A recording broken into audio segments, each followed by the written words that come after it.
Assalamualaikum warahmatullahi wabarakatuh.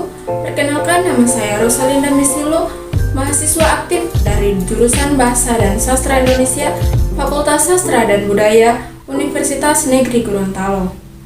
Pada kesempatan kali ini saya akan membahas tentang teks narasi. Yang pertama adalah pengertian teks narasi. Teks narasi adalah karangan cerita yang menyajikan serangkaian peristiwa kejadian disusun secara kronologis sesuai dengan urutan waktunya. Dalam teks narasi, peristiwa yang ditulis bisa benar-benar terjadi atau hayalan. Menurut KBBI, narasi adalah cerita atau deskripsi sebuah kejadian atau peristiwa. Jadi, teks narasi adalah teks yang menyampaikan sebuah cerita berupa rangkaian peristiwa yang terjadi.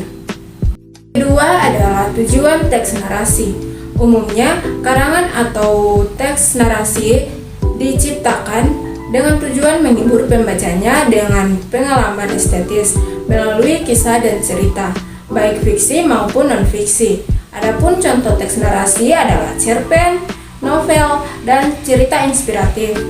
Teks narasi juga bertujuan untuk membagikan atau menyampaikan suatu pengalaman supaya para pembaca turut merasakan pengalaman tersebut. Orang yang menceritakan kejadian dalam narasi disebut narator. Yang ketiga adalah struktur teks narasi. Selain itu, untuk membuat teks narasi yang tepat, struktur teks narasi juga harus diperhatikan. Struktur teks narasi terdiri atas hal berikut. Yang pertama, orientasi. Pada bagian ini, penulis menjabarkan waktu, tempat, tokoh, serta watak dari setiap tokohnya dan apa yang terjadi. Yang kedua, komplikasi. Pada bagian ini, penulis menceritakan kejadian penting, sebab dan pemicu yang menimbulkan konflik antar tokoh yang menimbulkan peristiwa lain sebagai akibat dari konflik sebelumnya hingga mencapai puncaknya.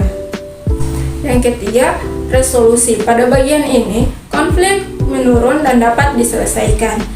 Dan yang terakhir, reorientasi. Bagian ini merupakan penutup teks yang berisi pesan moral cerita tersebut. Tahap ini tidak wajib dalam sebuah teks narasi.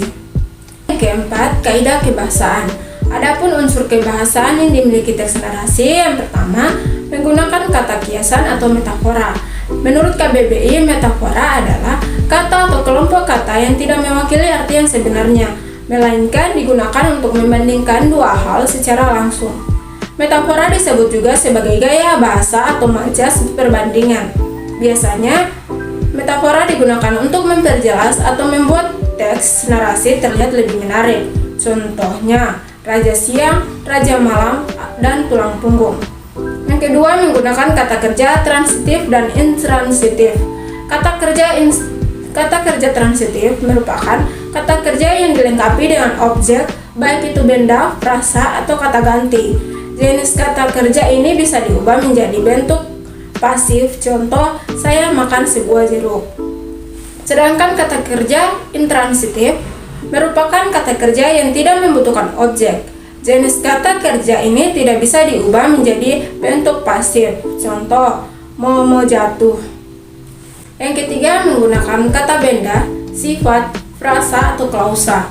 Penggunaan kata benda, sifat, frasa, atau klausa ini disesuaikan dengan jenis topik yang disampaikan dalam teks narasi.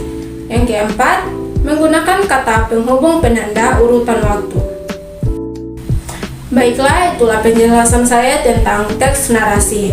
Assalamualaikum warahmatullahi wabarakatuh.